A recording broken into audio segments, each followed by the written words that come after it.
Reabilitação e Covid-19.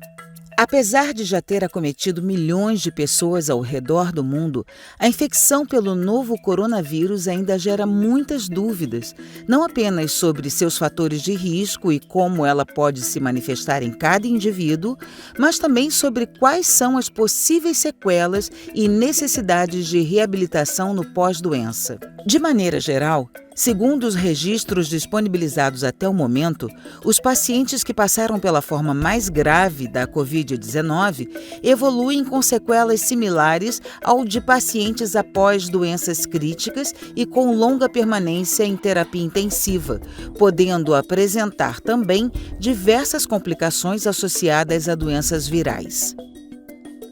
O tempo exato de recuperação ainda não foi definido em consenso da comunidade científica, mas estima-se ser necessário um período que dure cerca de 6 semanas para uma reabilitação funcional, respiratória e neuropsicológica satisfatória. Desta forma, o suporte fisioterápico se torna indispensável em todas as etapas da doença. Como a assistência fisioterapêutica pode auxiliar os pacientes com Covid-19? Então, atualmente é essencial a atuação da fisioterapia com esses pacientes com Covid, tanto no tratamento desses pacientes e também na prevenção de complicações no tratamento. Eu tive a experiência de estar dentro de um hospital com esses pacientes em tratamento, aqui no nosso Hospital Nossa Senhora, onde esses pacientes estão sendo atendidos, e a gente sabe que a fisioterapia pode atuar em vários âmbitos dentro do hospital.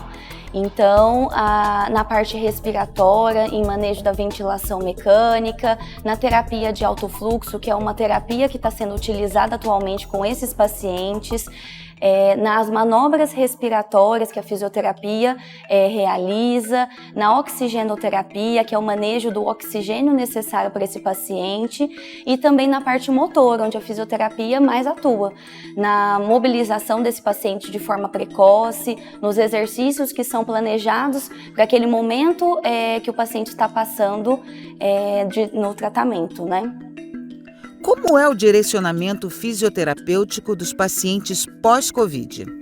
Primeiramente, o fisioterapeuta que está em contato com esse paciente intra-hospitalar, que está tratando esse paciente, ele observa toda a alteração que esse paciente está tendo, se ele necessita na alta de uma reabilitação pós o tratamento do Covid, ele é encaminhado para a gente lá no centro de reabilitação, aqui do Hospital de Amor, e eu recebo esse paciente inicialmente com uma avaliação.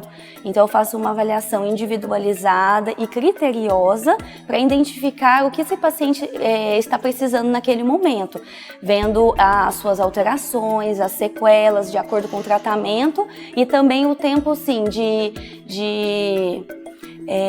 internação que esse paciente ficou. Quais as principais complicações decorrentes da Covid-19? As alterações que nós temos visto atualmente são multissistêmicas, então a gente pode ter alterações em vários sistemas, vários órgãos.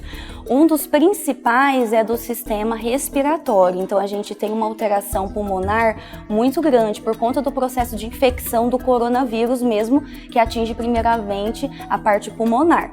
Aí nós temos a parte cardiorrespiratória, então alterações cardíacas, vasculares, na parte renal e também na nossa parte onde a fisioterapia mais atua, que é a musculoesquelética. Então a gente tem alterações na força muscular, na alteração da parte nervosa, né, neurológica também. Quais os sintomas que os pacientes pós-Covid podem apresentar? Então, de acordo com o tratamento desse paciente, né, pós-Covid, ele pode apresentar sintomas ainda por longos períodos. De acordo com os os estudos atuais e também com a experiência que eu tive com esses pacientes hospitalizados e agora eles estando no tratamento ambulatorial, nós vemos que o primeiro sintoma mais relatado é a fadiga. A fadiga é aquele sintoma que eles relatam que é o cansaço. Então, é o que a gente mais vê nesses pacientes. Em seguida, nós temos a dispneia, que é a falta de ar. Temos também dores musculares, dores articulares, e também todo o processo também de edema, que às vezes ocorre por conta de alterações vasculares.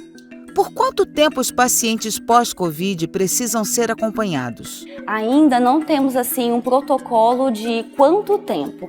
Nós vamos fazer uma avaliação nesse paciente. Tem alguns pacientes que têm alterações maiores e isso tudo vai depender também do que foi tratado, das comorbidades desse paciente, por exemplo, a comorbidade, uma diabetes, uma hipertensão, se o paciente é mais idoso, se é obeso.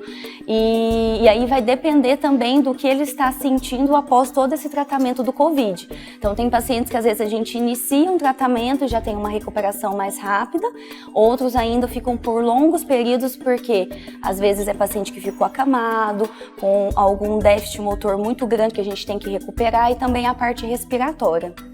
Como a fisioterapia pode atuar nas complicações pós-Covid? Sim, agora, igual a gente disse no início, a parte hospitalar a gente tem todo esse manejo, né, da parte respiratória e motora, e na parte de reabilitação pós-Covid, nós temos um processo, né, de avaliar esse paciente e saber o que ele está precisando, as suas sequelas. Então, o que a gente trabalha principalmente é a parte do condicionamento físico desse paciente. Então, a gente vai trabalhar com atividades que recuperam a parte cardiorrespiratória. Então, temos o tratamento com uma esteira, uma bicicleta, atividades ativas, exercícios ativos que recuperam essa parte cardiorrespiratória. A parte de fraqueza muscular. Então, a gente faz uma avaliação, vê que ele tem um déficit de alguma musculatura. A gente trabalha com exercícios resistidos para recuperar essa força. Pacientes que são acamados, que não conseguem mudar de decúbito, não conseguem se levantar. Então a gente trabalha também com essas mudanças de decúbito para ele voltar, né, para a funcionalidade prévia e também voltar a ter uma qualidade de vida. Estou com Covid, mas não estou hospitalizado. O que eu posso fazer para evitar as sequelas? Nós temos algumas orientações que a gente pode dar para esse paciente, até os pacientes que estão conosco atualmente no centro de reabilitação, a gente faz as suas orientações para casa, mas se esse paciente está em casa, teve algum sintoma leve ou está sentindo, por exemplo, um cansaço ainda, a gente orienta dar as caminhadas dentro de casa, que a gente trabalha esse condicionamento. A gente pode até mesmo, de acordo com a tolerância dele, pegar produtos que tem em casa para fazer o exercício simples, né, com os braços, com as pernas e também ficar ativo, fazer as suas atividades em casa de acordo com o tolerado, né? Existe alguma condição prévia do paciente que influencie no uso da ventilação mecânica durante o tratamento da Covid-19? Nós vemos que pacientes que têm maiores comorbidades, quando estão na ventilação mecânica, às vezes o desmame dessa ventilação é mais complicado. Então, por exemplo, se você tem uma comorbidade que vai influenciar no metabolismo, na própria evolução desse paciente, então isso às vezes o desmame da ventilação vai ser mais complicado, até mesmo na parte pulmonar, um DPOC, né, uma fibrose já pulmonar prévia. O tempo de ventilação mecânica necessária influencia nas sequelas pós-Covid? Influencia. Pacientes que ficam mais tempo na ventilação, mais tempo, por exemplo, sem a mobilização precoce também no leito, o processo de recuperação deles é bem mais longa. A gente vê atualmente que esses pacientes que a gente recebe, muitas vezes são pacientes que ficaram muitos dias na ventilação mecânica e tiveram maiores sequelas.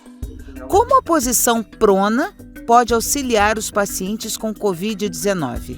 Assim, o paciente que está com dispneia, às vezes uma leve queda de saturação, quando a gente vira na posição prona, a gente tem uma oxigenação melhor da parte posterior, né, que é a parte de trás dos pulmões. Então, a gente deitando pelo menos de 1 a 2 horas em cada período do dia, a gente tem uma oxigenação melhor desses pulmões. Então, a entrada do ar e a saída vai estar mais eficaz. Se você está em casa e teve o diagnóstico do COVID, a gente pode iniciar com atividades, igual eu disse, em casa mesmo, ficar mais ativo de acordo com o tolerado.